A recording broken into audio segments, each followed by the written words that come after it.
Good evening, ladies and gentlemen. Welcome back here to your home of the Raiders, the WHS Network here on YouTube.com. Again, as always, I'm your play-by-play broadcaster, Brandon Morvillius. Alongside here with me is cameraman Jordan Redbeard McCoy. We thank you all for tuning in here for tonight's 2023 IHSAA Class 2A North Semi-State Boys Basketball Preview Show. Again, just like all of our other preview shows, we're going to break down the teams that are in the North Semi-State played at Logansport. They're at the Berry Bowl. And we're just going to talk about each team, not only team stats, but player stats, players to watch for that can make the biggest impact in Saturday's matchup. And really looking forward to it. This is the very first time ever that the Wapahani Raiders are at Semi-State. So it's a very big deal. We're happy to be a part of it and ready for Saturday to be upon us here in a couple of days. So we're going to get things started here. So first and foremost, so the 2A North Semi-State is played at Logansport. Again, it's at the Berry Bowl. We was there a few years ago with the Wapahani Lee Raider volleyball team when they competed in Semi-State there at Logansport. Great facility, very big gym.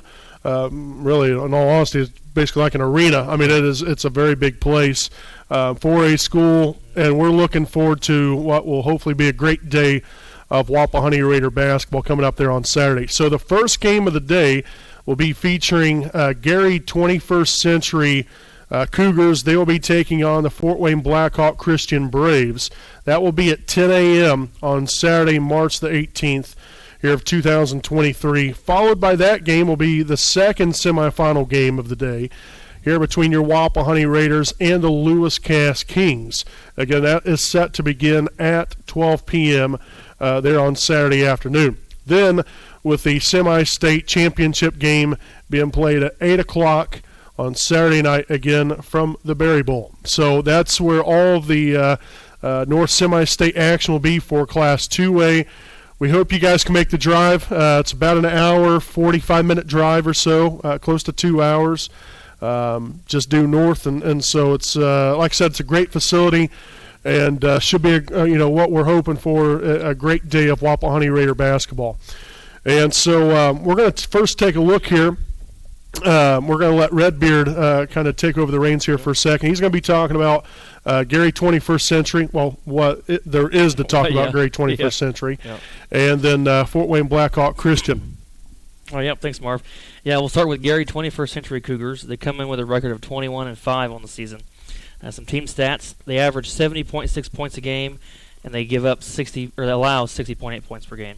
Now, unfortunately, that's the only stat they've had updated, so that's all they're going to get. Well, and that's the bad thing about that, because we ran into that with sectionals and a little bit there in regionals as well, because these teams, they don't update stuff, or some of them just don't put stats on there at all. And in this case, Gary 21st Century, they haven't updated their stats in over a month, so. It's you'd like to have updated stats to kind of go off of. So sorry for interrupting. Go right ahead. So then we'll go with the Fort Wayne Blackhawk Christian Braves. They come in with a record of 24-3 on the season. They score 68.7 points per game and allowing 53.1 points per game. They're 659 of 1302 from the field, good for 51%. From the three-point line, they're 142 of 394, good for 36%. From the free throw line, they're 244 of 352, good for 69%. They get 28.2 rebounds a game, 16 assists per game. They steal it 3.1 times a game and turn over almost 5 times a game. Some players to watch for. First, we have Josh First. He gets 18.9 points per game, 7.8 rebounds a game. He's 192 of 293, good for 66% from the field. And he's 95 of 120, good for 79% from the free throw line. Next, we have Gage Sefton. He scores 16.2 points per game, gets 3.2 rebounds per game, and 5.8 assists per game. He's 160 of 309, good for 52% from the field. And he's 21 of 68, good for 31% from three-point land. And he's 87 of 106, good for 82% from the free throw line. Then we have Kellen Pickett. He's 13.3 points per game, 8.2 rebounds per game, and 2 assists per game. He's 131 of 255, good for 51% from the field goal percentage. He's 25 of 64, good for 39% from three-point land, and 44 of 83, good for 53% from the free throw line. Then we have Isaac Smith. 9.1 points per game, 2.4 rebounds per game. He's 77 of 191, good for 40% field goal percentage. He's 73 of 185, good for 39% from the three-point line. And he's 8 of 11, good for 73% from the free-throw line. Finally, we have Jimmy Davidson, 7 points per game, 5.7 rebounds per game, and 4.5 assists per game. He's 79 of 173, good for 46% from field goal range. He's 12 of 33, good for 36% from three-point line. And he's 13 of 25 from the free-throw line, good for 52%. All right. So, again, that is Gary 21st Century Cougars and Fort Wayne Blackhawk Christian Braves. Now, we'll say from when because we got there slightly early there last week, because Fort Wayne Blackhawk Christian played at the same regional there at Lapel as what Wapahani did. And then some other video that I had ciphered through here within this past 5 to 6 days. One thing, I mean, it's pretty well obvious. They're very tall, very athletic, very physical on the inside as well. They have Josh First is a huge asset there on the inside. And that's a good focus of their offense. I mean, they're 142 of 394 from downtown, but they have a lot of success on the inside. They're not going to shy away from contact, that's for sure. But they're a team that is aggressive, attacking the rim. Their guards do the same thing. Again, they're going to hit the open shot from outside. But like I said, they have the height. I know a couple guys are right around that 6'8", 6'9" mark. Yep. That's tough to deal with. No doubt about that for any team. I don't care who you are. And so, we'll see how Gary 21st Century Cougars kind of handle that defensively, and then what they're able to do on offense, because they have plenty of offensive firepower. I know just from looking at some stuff with them, again, it was hard to recover any kind of stats with them not being updated, but from what I had seen before of Gary 21st Century, again, a talented group. They do have some height. They've got some three-point shooters as well that can really flourish and put them in contention there with Fort Wayne. So that should be a great matchup coming up there on Saturday morning there at 10 a.m. So thank you, Redbeard, for breaking down those two teams. So now we're going to take a look here at Wapahani and Lewis Cass. Now, of course, I've got to talk about this because I couldn't do it without talking about it. Wapahani and Lewis Cass, the last time they met, and to my recognition, this is the only time that we've met. Wapahani and Lewis Cass played in the regional back in 2014, in which Lewis Cass won that by 1 point. Now, those of you Raider fans out there that have watched us for a long time and remember some of those teams back then, and we have a great team every year, and I said that on the broadcast last week. Wapahani, when you look at our program out here, it's never a rebuilding process, and I say that about all of our programs out here too. It's never a rebuilding process, it's a reloading process. And what these guys have been able to do through the years is absolutely astonishing. Even all the way back, like I said, the 2011 to 14 range, and even since then, we've had some really great teams. The 2020 team, that won a sectional and then didn't get to compete in regional because of COVID. You don't know what would have happened there, but we've had a lot of championship-winning teams.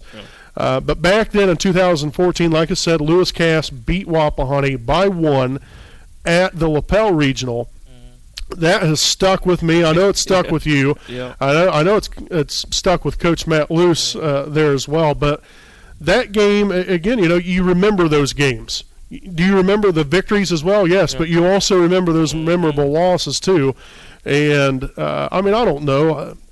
At least from my standpoint as a Wapahani fan, we broadcast our games for them, and, we try to make sure that we're calling the game fairly. At least I try my very best to. Yeah.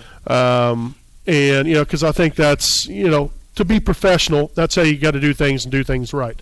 But I will sit here and admit to you as well, it would be absolutely wonderful for Wapahani to get redemption on Lewis Cass coming up on Saturday, and we're definitely fully intending on that happening. Now, with that said, Lewis Cass, a very good team, very talented team, a lot of respect for those young men, And so it's going to be a great matchup coming up there on Saturday afternoon. So for Wapahoney, the little amount that I'm going to talk about them, because I don't want to release too much information because we want our opponent to work for it. Yeah. But the Raiders averaging on a season 66.9 points a game, basically 67. They allow 42.3. So I mean, you're at a differential of nearly 25 points on the winning side of things. That's great. Mm-hmm. I think that's in the top 5 in the state of Indiana out of any team. So that is phenomenal right there. What Wapahoney's been able to do throughout the course of the year. We've just got to keep that rolling on this coming Saturday. Field goal percentage, we're 626 of 1,260, good for 50%. From downtown, 204 of 523, good for 39%. Then there from the charity stripe, we're shooting 72%, 284 of 392. Rebounding department, 30 rebounds a game on average, 14.8 assists, 7.2 steals, and we turn it over at a rate of 5.7. So we're nearly at a ratio of 3 to 1 when it comes to assist to turnover ratio, which is, again, another phenomenal stat. We're sharing the ball. That's one thing I talk about all the time in our broadcast. This is a fun group to watch and a fun team to root for and to be a part of because of how unselfish they are, how they look to complement one another out there on the floor, and even in when they're on the bench, they're looking to help each other out and make each other better. It's not the old saying of there's no I in team. Well, this team right here, I'm telling you what, exemplifies that to a T. These guys are out for one another, looking out for each other. And so that's very refreshing to see. And I truly believe that is the biggest reason why we've had the success that we've had throughout the course of the year, because of that family aspect to this Wapahoney Raider boys basketball team. So again, 25-1, riding a 25-game winning streak right now, heading into Saturday. Great matchup. Looking forward to seeing what the Raiders have to do. But now we're going to look here at Lewis Cass. The Lewis Cass Kings come in at 19-7 on the season, coming in 54.3 points per game offensively. They allow 47 points a game. Field goal percentage, they are 503 of 1,020, good for 49%. From beyond the arc, they are 95 of 245, 39%. Again, they don't shoot a lot of threes, but they have roughly the same success as what Wapahoney does from a percentage standpoint. From the free throw line, 311 of 472, good for 66%. Some other stats here. Rebounds a game, they're averaging 26.8. They average 11.9 assists per game, also 5.5 steals. And then they turn it over at a rate of 13.7. So, again, a differential right there and another very important key. Wapahoney turns it over 5.7.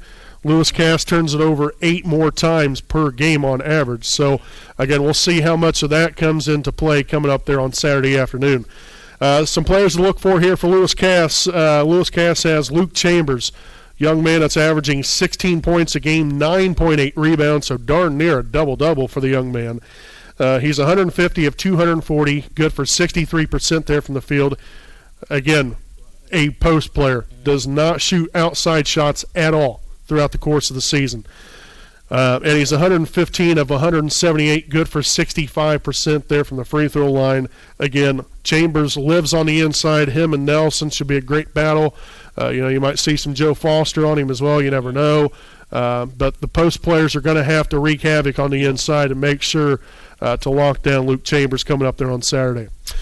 Then we got a nice guard player here, Tyson Good, 14.8 points a game, also averages 4.3 rebounds and 3.4 assists per game, 143 of 334, good for 43% from the field. Also from beyond the arc, 42 of 104, good for 40%. And he's 56 of 81, 69% there from the free throw line is Tyson Good.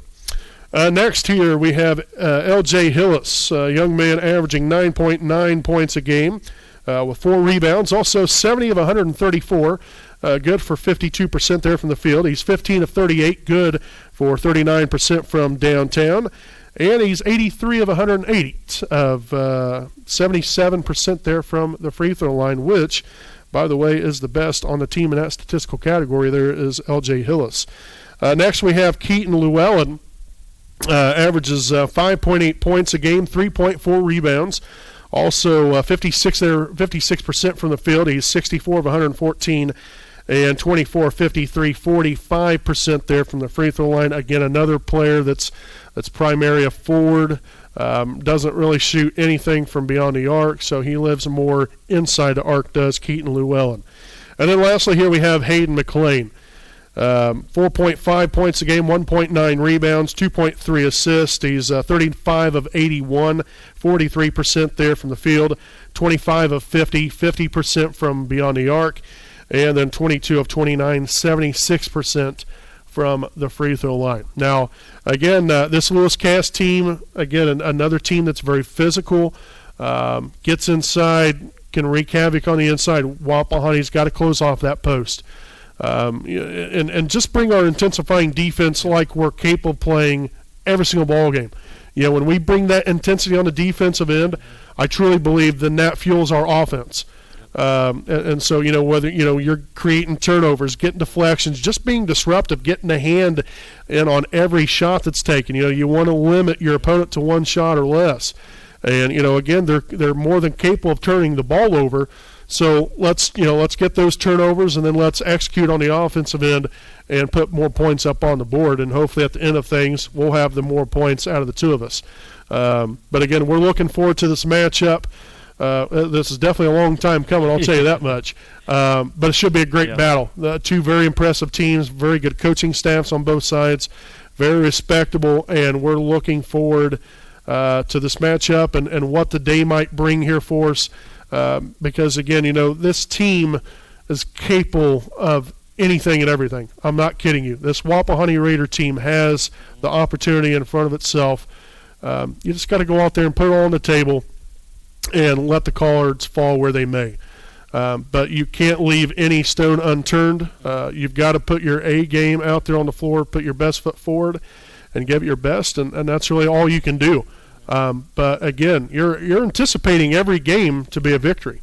You're going out there to win. You're not just, especially in this juncture in the season, we've never been here. Yeah. So now you've gotten here, you might as well just go ahead and win the thing. Yeah. And not only that, but nobody. I'm not sure. Again, anybody outside of Raider country, at least in this somewhat surrounding area, even knows who Wapahani is. And I know I was talking to a guy just last night, actually. He was talking about Fort Wayne Blackhawk Christian. When they won their regional last week, they didn't even celebrate. They just knew that they was going to win and thought that it was going to be a cakewalk. And I thoroughly believe, at least from, some people that I know within Fort Wayne Christian, that they think it's going to be a cakewalk this coming Saturday as well. And Gary 21st Century is going to pose a big challenge. And then if they do get by them, then again, whether it's Wapahani or Lewis Cass, they could still pose a big threat. So never overlook anybody. Nothing's ever given. You've got to go out there and play 32 minutes of basketball, and you got to put it all out there on the floor in order to win ball games. So we're rooting for Wapahani, obviously, but we're going to call it right down the middle coming up on Saturday. Speaking of which, this is what's going to happen, and I know I've had some people ask me about it, and I've given them the answer. So I'm going to give you guys this information as well. This coming Saturday, the IHSAA is broadcasting all semi-state games everywhere in the whole entire state, obviously including ours. They have the video rights to our game, so we will not be broadcasting a live video feed that like we normally do, but we still will be broadcasting live. It's just going to be an audio only broadcast. Now I know I've talked to some people and they say, okay, well we'll buy, because you do have to pay to watch the video game or the video feed from the IHSAA. It's $12 for the single game, and then $20 to watch any semi-state game in the whole entire state of Indiana. But I know I've had some people say, hey, I'm going to buy the $12 game and then just listen to you broadcast it. if that's what you want to do, then by all means, I'm not going to tell you how to spend your money, but I will tell you this: the audio-only broadcast is free.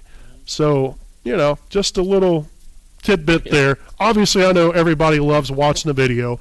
We would love that too. We wish we could broadcast the game with a video feed, but we just can't. We're not allowed to because, again, with the IHSAA having exclusive video rights the rest of the way through. So, again, we will be there. I promise we'll be there. We'll be broadcasting the game. It's just going to be an audio-only game, and then like these graphics and stuff you see on here, those are still going to be on there. I'm going to have the scoreboard on there too, so that everybody can still see, what the score is and how much time's in the game, what quarter it is, and all that good stuff. And then I'll do my play-by-play like usual. Redbeard just won't be needed on Saturday. He's just going to be sitting there with a smile on his face when the Raiders win. Yep, exactly. And so we're in that situation. But again, our broadcast will be on IHSAA TV, like it always is. I don't have it scrolling down there on the bottom of the screen, but I will be putting that on our social media sites. Again, it's the same site that we've been on for sectionals and regionals.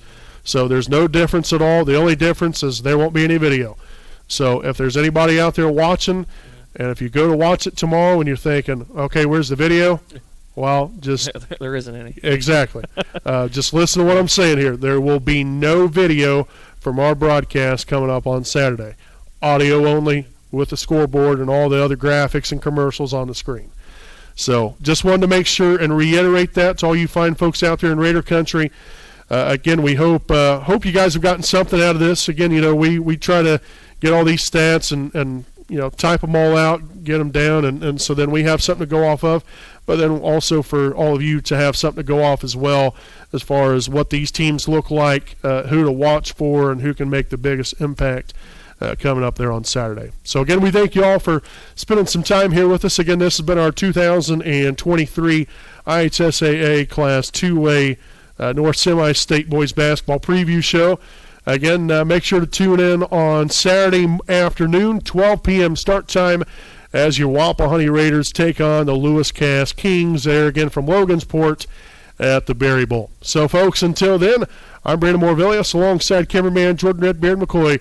We'll see you next time here on your home of the Raiders, the WHS Network.